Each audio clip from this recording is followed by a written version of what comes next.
صلی اللہ علیہ یا رسول اللہ، سلام علیہ یا رسول اللہ۔ ہمارے چینل سے جڑنے کے لیے یوٹیوب پر عباس نظامی ورلڈ سبسکرائب کریں۔ سبحان اللہ، ماشاء اللہ، قابل مبارکباد ہے آپ سب حضرات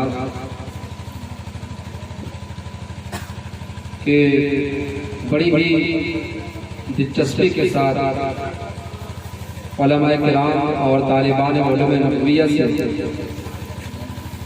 نعت و منقبت اور بیانات کو آپ سماعت کر رہے ہیں۔ بلا تاخیر میں اپنی گفتگو کو اپنی منزل کی طرف لے جانا چاہتا ہوں۔ ایک شخص حضرت امام زین العابدین رضی اللہ عنہ کی بارگاہ میں حاضر ہوا اور اس نے عرض کیا کہ حضور آپ یہ بتائیں کہ جب امت 73 فرقوں میں بٹ جائے تو ہمیں اگر یہ تلاش کرنا ہو کہ حق پر کون ہے تو ہمیں کیسے پتا چلے گا کہ اہل حق کون ہے؟ کیونکہ امت محمدیہ 73 فرقوں میں بٹ چکی ہے اور ہمیں یہ معلوم کرنا ہے کہ حق کس کے پاس ہے، حق پر کون ہے، تو ہمیں کیسے پتا چلے؟ حضرت امام زین العابدین نے جواب دیا کہ جو اہل سنت ہوں گے وہی حق پر ہوں گے۔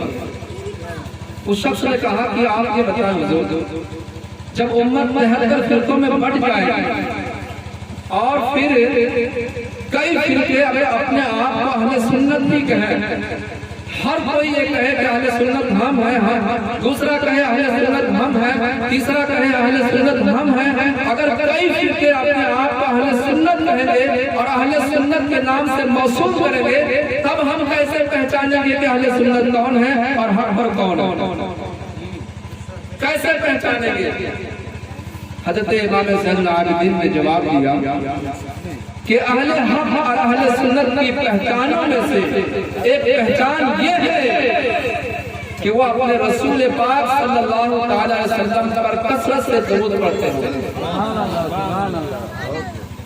اس کی پہچان یہ ہے، صرف دعوے سے بات نہیں چلے گی بلکہ اپنے دعوے کے ساتھ یہ دلیل اس کے ساتھ دینی ہوگی کہ وہ کثرت سے اپنے نبی پر درود پڑھ رہے ہوں گے۔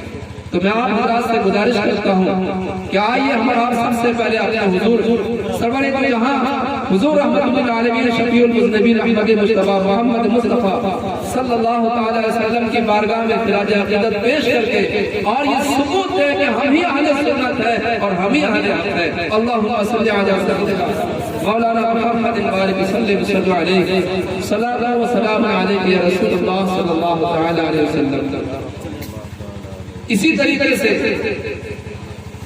جو شخص اگر اپنے دل میں یہ تمنا رکھے کہ ہم کسی دن خواب میں اپنے رسول کی زیارت کریں، کسی دن ہمیں چہرے مصطفیٰ کا دیدار ہو، تو اسے چاہیے کہ وہ باوضو سوئے اور کثرت سے درود پڑھے اپنے نبی پر اور دل میں یہ ارمان لے کہ سنا ہے ہر عاشق کے گھر تشریف لاتے ہیں، سنا ہے ہر عاشق کے گھر تشریف لاتے ہیں، میرے گھر میں بھی ہو جائے چراغ یا رسول اللہ، میرے گھر میں بھی ہو جائے چراغ یا رسول اللہ۔ عزیزان محترم، عقیقہ کے عنوان سے یہ پروگرام منعقد ہوا ہے، اس کے لیے ہم نے قرآن عظیم کی ایک آیت کریمہ تلاوت کی ہے جس میں اللہ تبارک و تعالیٰ نے حضرت لقمان ایک بہت ہی مشہور حکیم گزرے ہیں، رنگ کالا ہے، ہونٹ موٹے ہیں، مگر اللہ تعالیٰ نے انہیں وہ حکمت اور وہ دانائی اور وہ سمجھ اور وہ قوت فہم اللہ نے اسے عطا کیا تھا کہ لوگ ان کی حکمت کا چرچا سن کر کے دور دراز سے لوگ آتے تھے۔ حضرت لقمان اپنے بیٹے کو نصیحت کرتے ہیں اور یہ نصیحت اتنی اچھی ہوتی ہے کہ اللہ تعالیٰ کو یہ بڑا پسند آیا۔ حضرت لقمان کی جو نصیحت ہے اپنے بیٹے کے لیے اللہ تبارک و تعالیٰ کو اتنا پسند آیا کہ قرآن عظیم میں سورہ لقمان کے نام سے پوری سیرت نازل فرمایا اور اس نصیحت کو جو حضرت لقمان نے اپنے بیٹے کو دی تھی اللہ تبارک و تعالیٰ نے سورہ لقمان میں اس پوری نصیحت کو بیان فرمایا۔ فرمایا وَإِذْ قَالَ لُقْمَانُ لِابْنِهِ وَهُوَ يَعِظُهُ يَا بُنَيَّ لَا تُشْرِكْ بِاللَّهِ إِنَّ الشِّرْكَ لَظُلْمٌ عَظِيمٌ۔ حضرت لقمان کہتے ہیں اے میرے بیٹے، اے میرے بیٹے، عام طور سے ہمارا آپ کا ماحول یہ ہوتا ہے اپنے بچوں کو نصیحت کرنے کا، انہیں کو سمجھانے کا کہ ہم ڈانٹ ڈپٹ کرتے ہیں، ہم ان کو تانا بنا دیتے ہیں، انہیں گالی گلوچ سے بات کرتے ہیں، ہماری شروعات الگ الگ انداز میں ہوتی ہے، مگر قربان جائیے حضرت لقمان نے جو اپنے بیٹے کو نصیحت کی بڑا پیارا انداز اپنایا۔ فرمایا وَإِذْ قَالَ لُقْمَانُ لِابْنِهِ وَهُوَ يَعِظُهُ يَا بُنَيَّ لَا تُشْرِكْ بِاللَّهِ۔ اے میرے بیٹے، اے میرے بیٹے، اللہ کے ساتھ کسی کو شریک نہ ٹھہرانا، اس لیے کہ شرک بہت بڑا ظلم ہے۔ اور آگے فرمایا یا بنیا انہا ان تکو مثقال حبۃ من خردل فتکن فی صخرۃ او فی السماوات او فی الارض ان اللہ لطیف خبیر۔ کیا ہے میرے بیٹے، گناہ اگر رائی کے دانے کے برابر بھی ہو، یعنی اگر چھوٹا سے چھوٹا گناہ ہو اور وہ پتھر میں چھپ کر کیا جائے یا آسمانوں میں یا زمین میں چھپ جائے، پھر بھی اللہ تبارک و تعالیٰ قیامت کے دن لائے گا ان اللہ لطیف خبیر، بے شک اللہ تعالیٰ بڑا ہی باریک بھی ہے، ہر چھپی ہوئی باتوں کو وہ دیکھتا ہے۔ تیسری بات جو انہوں نے نصیحت کی اپنے بیٹے کو، فرمایا یا بنیا اقم الصلاۃ، اے میرے بیٹے نماز قائم کرو، وامر بالمعروف اور لوگوں کو نیکیوں کا حکم دو، وانہا عن المنکر اور برائی سے لوگوں کو منع کرو، وامر بالمعروف وانہا عن المنکر واصبر علی ما اصابک، اور نماز پڑھنا، لوگوں کو بھلائی کا حکم دینا، لوگوں کو برائی سے روکنا، یہ کوئی معمولی کام نہیں ہے۔ جب تم اس کام کا آغاز کرو گے لوگ تمہیں تانا دیں گے بڑا نمازی بن گیا، بڑا نمازی بن گیا، بڑا بادشاہ بنا پھرتا ہے، لوگ تمہیں تانا دیں گے، لوگ تمہیں تکلیف پہنچائیں گے۔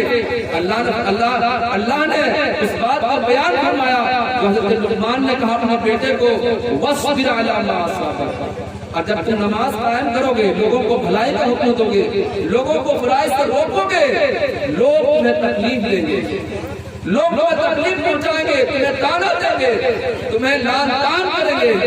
اے میرے بیٹے اس راستے میں جو بھی تمہیں تکلیف دی جائے تم اسے صبر کرنا، اس پر ڈٹے رہنا، ایسا نہ ہو کہ کوئی تمہیں لعن طعن کرے، تمہیں برا بھلا کہے، تمہیں تانا دے نمازی بننے کا، کوئی یہ کہے کہ بڑا مولوی بن گیا، بڑا مولانا بنا پھرتا ہے۔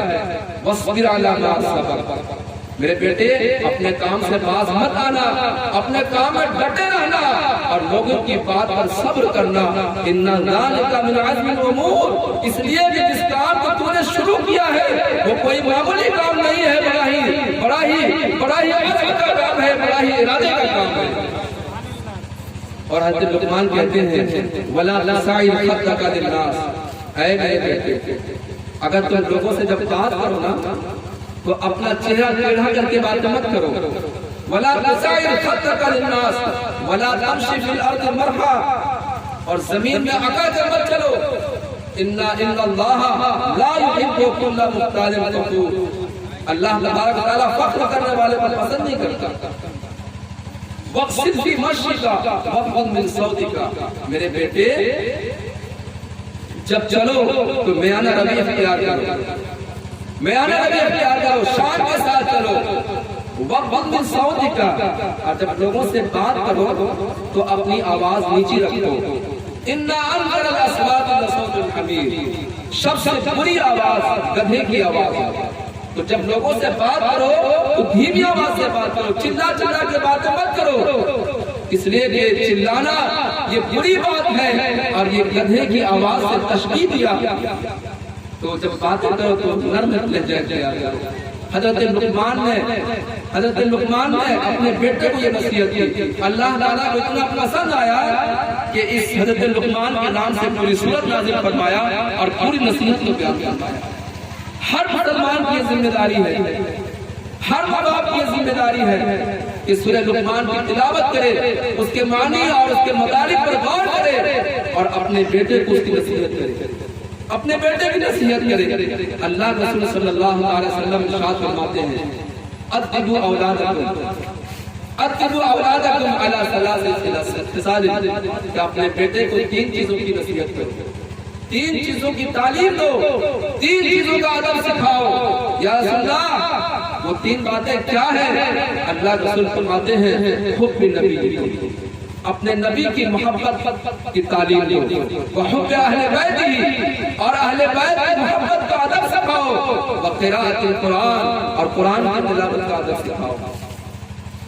ایک بہت بڑے عالم دین ہے، نام ہے الدکتور محمد عبدہ یمانی۔ انہوں نے اس حدیث کے عنوان سے علموا اولادکم محبت رسول اللہ، اس عنوان سے انہوں نے پوری کتاب لکھی اور اس کتاب میں 40 طریقے انہوں نے بیان کیے۔ ان 40 طریقے سے اگر ان 40 طریقوں کو اختیار کیا جائے تو اپنے بیٹے کے دل میں محبت پیدا کی جا سکتی ہے، اپنے نبی کی محبت پیدا کی جا سکتی ہے۔ اس میں جو سب سے پہلا طریقہ یہ ہے کہ اپنے بیٹے کو، اپنی اولاد کو رسول پاک صلی اللہ علیہ وسلم پر کثرت سے درود پڑھنے کی تعلیم دی، کثرت سے درود پڑھنے کی تعلیم دی جائے۔ اگر آپ کی اولاد ہے، ہماری اولاد ہے، اگر ہم کثرت سے درود پڑھیں گے تو اللہ تبارک و تعالیٰ کا فضل اور احسان ہوگا کہ اللہ ہمارے دلوں میں اپنے نبی کی محبت ڈال دے گا، اپنے نبی کی محبت ڈال دے گا۔ سرکار دو عالم صلی اللہ علیہ وسلم کا زمانہ ہے، ایک صحابی رسول ہے، انصاری صحابی، نام ہے حبیب بن زید، غریب ہے، کثیر العیال ہے، ٹوکرے میں کھجوریں رکھ کر کے بیچا کرتے تھے۔ سرکار دو عالم صلی اللہ علیہ وسلم کی مجلس لگی ہوئی اور حضور اکرم صلی اللہ علیہ وسلم کے زمانے میں ایک شخص نے آقا کریم صلی اللہ علیہ وسلم کو ایک خط بھیجا اور اس نے کہا کہ یا محمد آئیے ہمارا ایک مسئلے پہ مصالحہ کر لیں، سمجھوتا کر لیں کہ آپ بھی نبی ہیں اور ہم بھی نبی ہیں، ہم آپ کی نبوت مانتے ہیں، آپ ہماری نبوت مانتے ہیں۔ سرکار دو عالم صلی اللہ علیہ وسلم نے اس کے جواب میں خط لکھا کہ میں اللہ کا سچا رسول ہوں اور تم جھوٹے رسول ہو، میں اللہ کا سچا رسول ہوں اور تم جھوٹے رسول ہو۔ صحابہ کرام کی مجلس لگی ہوئی ہے، اللہ رسول فرماتے ہیں کہ کون ہے جو اس پیغام کو لے کر کے جائے اور اس جھوٹے مدعی نبوت کو یہ پیغام پہنچائے۔ حضرت حبیب بن زید کھڑے ہوتے ہیں، راوی بیان کرتے ہیں کہ جب رسول اللہ کہتے ہیں کہ کون ہے جو اس پیغام کو لے کر جائے، حضرت حبیب بن زید اپنے منہ میں کھجوریں رکھ کر کے وہ کھا رہے تھے۔ جیسے رسول اللہ نے فرمایا کون جائے گا، حضرت حبیب بن زید کھڑے ہو گئے اور انہوں نے کہا یا رسول اللہ مجھے اس کام میں لگائیے، میں جاؤں گا۔ اور جب انہوں نے یہ بات کہی تو منہ میں جو کھجوروں کے ذرات تھے وہ باہر نکل آئے، لوگوں کے اوپر پڑے۔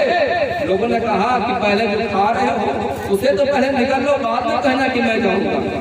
حضرت حبیب بن زید کہتے ہیں کہ میں چاہتا ہوں کہ میں جاؤں اور کہیں ایسا نہ ہو کہ اگر میں بولنے میں تاخیر کروں کوئی دوسرا اس کام میں بازی نہ مار جائے، کوئی دوسرا نہ چلا جائے، میں چاہتا ہوں کہ اس اہم کام کو میں انجام دوں۔ حضرت حبیب بن زید اس خط کو لے کر کے مسیلمہ کذاب کے پاس آتے ہیں۔ مسیلمہ کذاب اپنے قبیلے کا سردار ہے، اس نے جھوٹا نبوت کا دعویٰ کیا، اس نے کہا کہ میں بھی اللہ کا رسول ہوں، اس نے جھوٹی دعوے داری کی۔ حضرت حبیب بن زید جب خط لے کر کے پہنچتے ہیں تو مسلمہ کذاب کہتا ہے کیا لکھا ہوا ہے؟ بادشاہوں کے انداز ایسے ہوتے ہیں کہ جب کوئی خط ان کے پاس پہنچتا ہے تو خود نہیں پڑھتے، دوسرے کو کہتے ہیں کیا لکھا ہوا۔ یہ ان کا انداز تکبرانہ ہوتا ہے، تکبر بھرا انداز ہوتا ہے، وہ دوسرے کہتے ہیں پڑھو۔ اب مسلمہ کذاب کے ارد گرد سارے لوگ ہیں، اس کے قبیلے کے لوگ ہیں، ان کے ماننے والے لوگ ہیں۔ حضرت حبیب بن زید کہتے ہیں کہ میرے رسول نے لکھا ہے کہ میں اللہ کا سچا رسول ہوں اور تم جھوٹے رسول ہو، تمہارا دعویٰ جھوٹا ہے۔ اب جب مسلمہ کذاب اس بات کو سنتا ہے